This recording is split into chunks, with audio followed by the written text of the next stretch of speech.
من سارا هستم. دارم براتون از یه ماجرا میگم که زندگی ما رو کلاً عوض کرد. شاید یکم عجیب به نظر بیاد، ولی هر لحظه‌ش رو با تمام وجودم حس کردم. تو روستای آرامدشت یه درخت انجیر خیلی قدیمی و بزرگ بود که سر به فلک کشیده بود. سالها بود که همه زمزمه میکردن یه خانواده جن تو اون درخت زندگی میکنن. اینا نسل‌ها اونجا بودن. تو دنیای خودشون، دور از چشم آدما. ولی خب کم کم روستا بزرگ شد و مردم اومدن نزدیکتر به درخت. برای همین آرامش جنها به هم خورد. حضور ما آدما اونا رو اذیت میکرد. هر کی به اون درخت نزدیک میشد، غیبش میزد و دیگه ازش خبری نمیشد. بعضیا تو روز روشن، بعضیا تو دل تاریکی شب گم میشدن. توشون بچه و جوونم بود. یواش یواش سایه ترس افتاد رو روستا. مردم حتی روزها هم نمی رفتن اون سمتا. وقتی تعداد گم شده ها خیلی زیاد شد، بزرگای روستا با هم مشورت کردن و استاد بهروز رو دعوت کردن. استاد بهروز اومد و با طلسم و دعا اون جنها و کل خانواده‌شون رو تو همون درخت زندانی کرد. بعد از این کار، مردم یه نفس راحت کشیدن، چون دیگه کسی گم نشد. با اینکه آرامش برگشته بود به روستا، ولی مردم هنوز از نزدیک شدن به درخت می‌ترسیدن و همه خونه‌های دور و بر درخت خالی مونده بودن. پدرم مرد فقیری بود. حقوق کمش به زور دو بعد غذا رو تأمین می‌کرد و پول اجاره خونه و بقیه چیزا جور نمی‌شد. صاحب خونه هم مهلت نمیداد و ما مجبور شدیم خونه رو خالی کنیم. بابام به در خونه‌های زیادی تو روستا رفت، ولی همه جا ناامید شد. وقتی شب تاریک‌تر شد، ما پیاده از روستای نورآباد راه افتادیم به سمت روستای بغلی، یعنی آرامدشت. امیدوار بودیم شاید یه جایی پیدا کنیم. وقتی وارد آرامدشت شدیم، یه صحنه عجیب دیدیم. تازه ساعت 7 شب بود، ولی انگار کل روستا توی ترس عمیق فرو رفته بود. همه جا ساکت بود. پدرم این فضا رو عادی نمیدونست، ولی اون لحظه تنها دغدغه‌اش این بود که شب رو با بچه‌ها کجا بگذرونه. همینطور که راه میرفتیم چند تا خونه قدیمی خراب شده نزدیک همون درخت انجیر دیدیم. یکی از خونه ها بهتر به نظر می رسید. پس در زدیم. در خودش باز شد. تو خونه همه چیز خراب و پر از گرد و خاک بود. ولی برای یه شب موندن همونجا هم غنیمت بود. ما نمیدونستیم که این خونه تو همون منطقه ترسناک و خالی روستا بود. صبح که شد، من سارا که کوچکترین بچه بودم تو حیاط بازی میکردم. چشمم خورد به یه تابی که روی درخت انجیر آویزون بود. دلم یه تاب بازی حسابی میخواست. واسه همین سری رفتم سوارش شدم. همین تاب شروع یه دوستی پنهونی شد. یه صدای آروم از دل درخت اومد. سارا، بیا نزدیک. اون صدای شاهرخ بود. بهم گفت اگه یه نخ و یه چیز کوچولو که از درخت آویزون بود رو باز کنم، اون تاب واسه همیشه مال من میشه.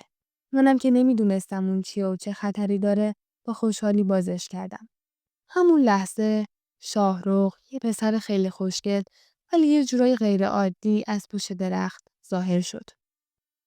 بهم گفت اسم شاهرخه و ازم پرسید با هم دوست میشی؟ منم خوشحال شدم و باهاش دوست شدم. بعدش گفت این دوستی باید یه راز بمونه. به هیچ کس نگم. منم گل دادم و رفتم خونه. خبر از اینکه یه در بسته رو برای همیشه باز کردم.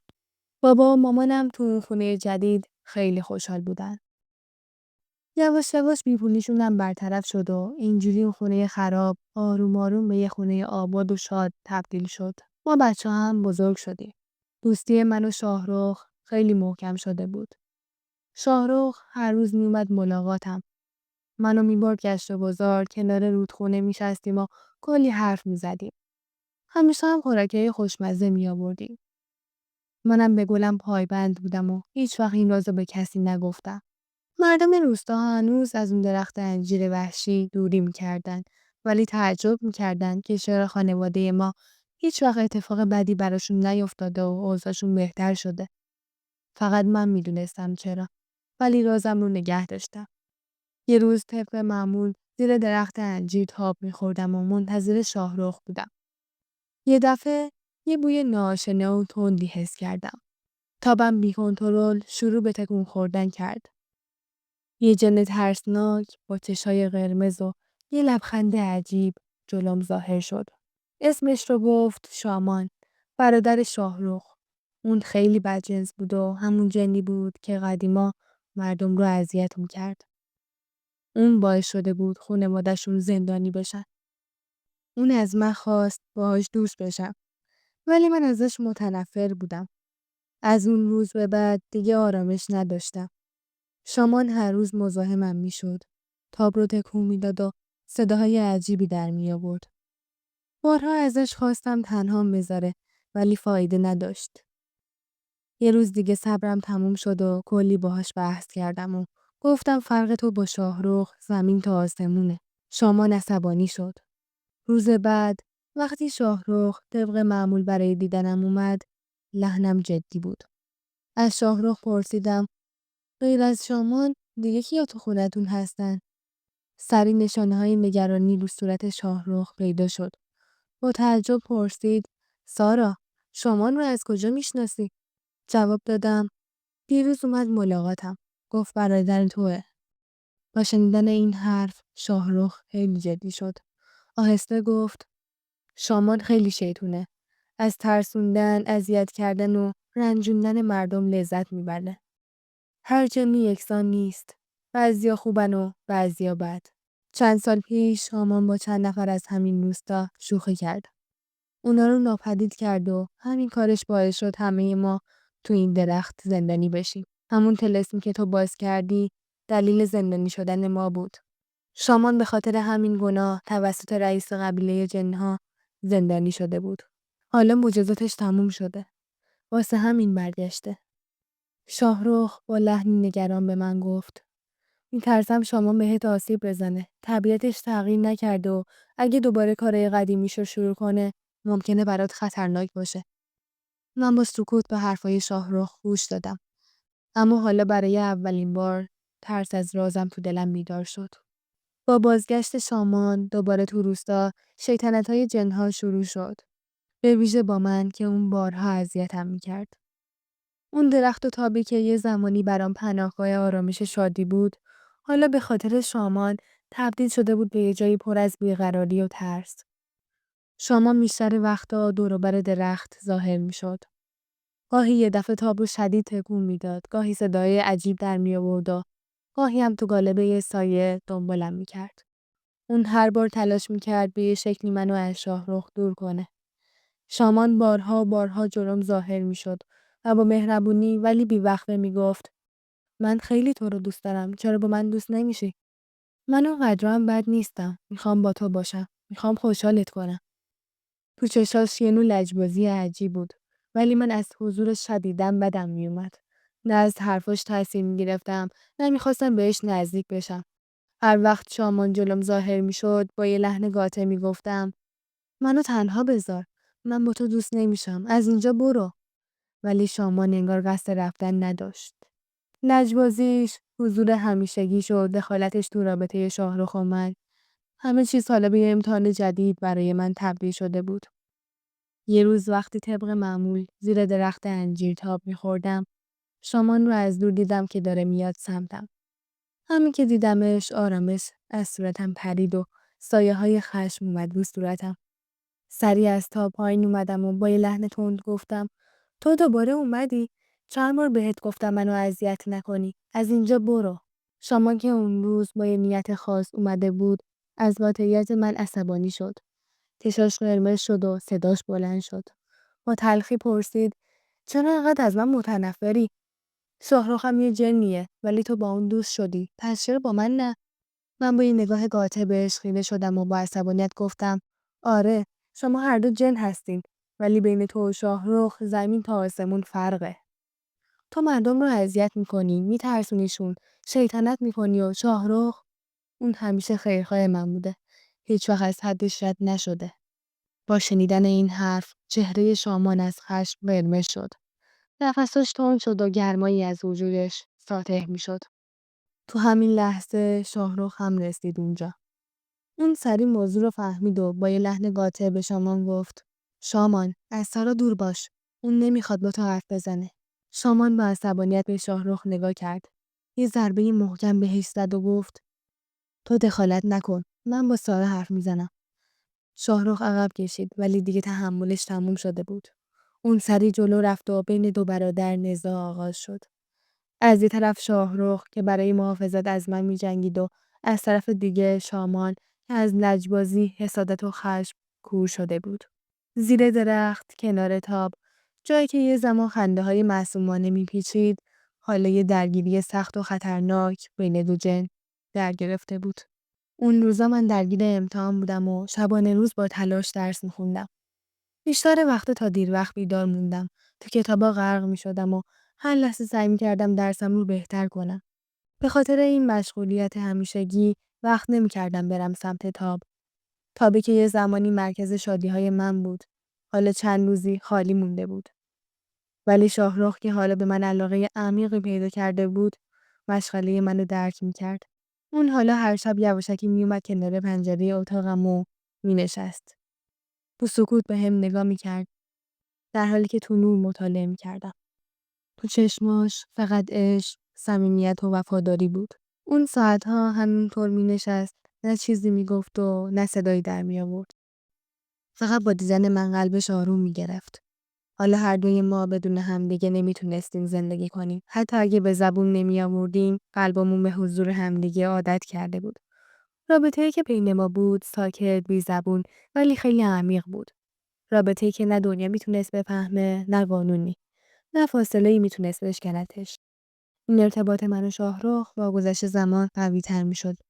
حالا ما فقط دوست نبودیم، بلکه تو روح همدیگه جای گرفته بودیم. شامان هر وقت شاهرخ و منو با هم میدید، از حسادت و خشم آتیش میگرفت. آتیشی تو دلش شعله‌ور میشد که روز به روز شدیدتر میشد. براش خیلی قابل تحمل بود که من، کسی که اون میخواست به دست بیاره، با شاهرخ میخندیدم. لبخند میزدم و هر لحظم رو با اون شریک میشدم. یه روز وقتی شاهرخ طبق معمول برای ملاقات با من اومد، منو هیچ جا ندید. قلبش سریع شروع کرد به تپیدن. اون اینور و اونور رو نگاه کرد. رفت سمت تاب. دور درخت چرخید ولی من هیچ جا نبودم. بابا و مامانم که از قبل نگران بودن، هر جایی منو گشتن. اونا کل روستا رو گشتن. ولی هیچ اثری از دخترشون پیدا نشده بود. ناامیدی و ترس به وضوح تو چهرهاشون پیدا بود. قلب شاهرخ ته کشیده بود. اون فقط یه احتمال رو دید. شامان. اون فهمید که همه این کارا میتونه نقشه اون باشه. شاهرخ بدون اینکه وقت تلف کنه، در حالی که از خشم و بیقراری تو آتیش میسوخت، رفت سمت دره جنها. جایی که محل زندگی و تصمیم گیری جنها بود. وقتی به اونجا رسید، با صدای بلند فریاد زد: شامان، من میدونم تو سارا رو ناپدید کردی. دست بردار از این کار و اون رو سریع برگردون. شامان تو سایه یه صخره ظاهر شد. چشاش شیطنت و لجبازی می‌درخشید. اون با یه لبخند تمسخرآمیز گفت: نه، دیگه خیلی دیده. اون منو دوست داره و من اون رو به هیچ قیمتی پس نمیدم. شاهرخ با دیدن سرسختی اون دیگه بحث رو ادامه نداد. بلکه سریع موضوع رو برد پیش سردار جنها که مسئول عدالت و انصاف تو دنیای جنها بود. سردار جنها به حرفای هر دوشون گوش داد و بعد از بررسی کامل حکم داد که کاری که شامان کرده نه تنها مخالف قانون جن هاست، بلکه دخالت تو دنیای آدماست که مجازات سختی داره. نتیجه این شد که شامان زندانی شد و من از دره جنها پیدا شدم. سریع به خونه برگردونده شدم. ضعیف، ترسان و ساکت بودم. ولی حضور شاهرخ بهم آرامش میداد. اون روز برای اولین بار شاهرخ جلوی بابا و مامانم ظاهر شد. اونا اول با دیدن اون تعجب کردن، ولی وقتی اون با مهربونی گفت سارا تو دردسر افتاده بود، من بهش کمک کردم و اون رو سالم به خونه برگردوندم، اشک چشاشون جاری شد. بابام ازش تشکر کرد. شاهرخ میدونست که شامان بعد از آزاد شدن از زندان دوباره برمیگرده و زندگی ما رو دوباره به هم میریزه. اون هر لحظه نگران بود که چطوری عشق خودش رو از نجیب‌بازی برادرش محافظت کنه. اون باید قبل از برگشتن شامان یه راه حل پیدا میکرد که منو برای همیشه از شرش حفظ کنه. تو همین حین یه شب من به شاهرخ گفتم دیگه بسته، ما نمیتونیم اینطوری ادامه بدیم. من میخوام تا ابد با تو باشم و این فقط وقتی ممکنه که با من ازدواج کنی. با شنیدن این حرف یه طوفانی از حیرت، شادی و احساسات مپا شد. اون تو چشمام نگاه کرد و فهمید که منم با همون شدت اون رو دوست دارم که اون بهم عشق می‌ورزه. حالا شاهرخ آماده بود که همه چیزش رو فدا کنه. حتی قدرت‌های جنیش رو تا با من زندگی کنه. چند روز گذشت و بعد شاهرخ به طور رسمی برای خواستگاری به خونه ما اومد. بابا و مامانم از همون ملاقات اول ازش خوششون اومد. از اخلاق شادی ما حد و مرزی نداشت. دعاهای دلمون برآورده میشد. عشقی که سالها طول کشیده بود قرار بود توی پیوند پاک گره بخوره. اون تمام توانایی‌هاش و قدرت‌های نامریش رو فدا کرد و انتخاب کرد که یه سفر جدید رو به عنوان یه انسان معمولی آغاز کنه. این سفر با من بود. تو دنیایی که نه قدرتی از جنها بود و نه طلسم درختا. فقط عشق واقعی، اعتماد و شروع یه زندگی جدید بود. بعد از کلی آماده سازی و انتظار طولانی بالاخره اون روز رسید. من تو لباس عروس سرخ بی‌نظیر به نظر می‌رسیدم. تو چشای شاهرخ که لباس دامادی پوشیده بود فقط شکرگزاری و آرامش بود. شادی ما حد و مرز نداشت. عشق بیقرار سالهامون امروز به ثمر نشسته بود. دعاهای ازدواج، تبریک‌ها و اشکای شادی فضا رو پر از عطر و دعا می‌کرد. کل مراسم ازدواج به خوبی خوشی تموم شد ولی یه ترس پنهونی از شامان هنوز تو دل شاهرخ بود. اون میدونست که شامان دست نمیذاره و حالا شاهرخ دیگه قدرت جنی رو نداره. اون به انسان معمولی تبدیل شده بود و تو این شرایط مقابله با قدرت شامان از دستش بر نمی اومد. ولی به خاطر تجربه زندگی به عنوان جن، شاهرخ به خوبی میدونست که چطوری میشه جنها رو دور نگه داشت و از اونا محافظت کرد. اون میدونست که اگه از دریا رد بشیم جنها نمیتونن دنبالمون بیان. چون مرزهای دریا خارج از اختیار اوناست. واسه همین شاهرخ سریعا بعد از ازدواج به من و بابا و مامانم گفت که همه ما به یه جای امن اونور دریا میریم و یه زندگی جدید رو شروع میکنیم. چند روز بعد ما آروم آروم وسایلمون رو جمع کردیم و رفتیم. بعد از یه سفر طولانی توی دهکده ساحلی آروم و امن ساکن شدیم. شاهرخ اونجا یه خونه کوچیک ساخت که نه سایه‌ای داشت، نه ترسی، نه تهدیدهای شامان، فقط آرامش بود. اون حالا به عنوان یه انسان معمولی با من زندگی میکرد. کار میکرد. روزیمون رو در می آورد و عصرها هم برمیگشت خونه. جایی که من منتظرش بودم. دیگه تو زندگیمون نه موجودات جنی وجود داشت، نه رازی. فقط یه دنیای ساده، آروم و پر از عشق بود که قلبمون فقط برای همدیگه میتپید. ممنون دوستان که این ویدیو رو تا آخر تماشا کردید. اگه از این ویدیو خوشتون اومد کانال ما رو ساب کنید و ویدیو رو لایک کنید.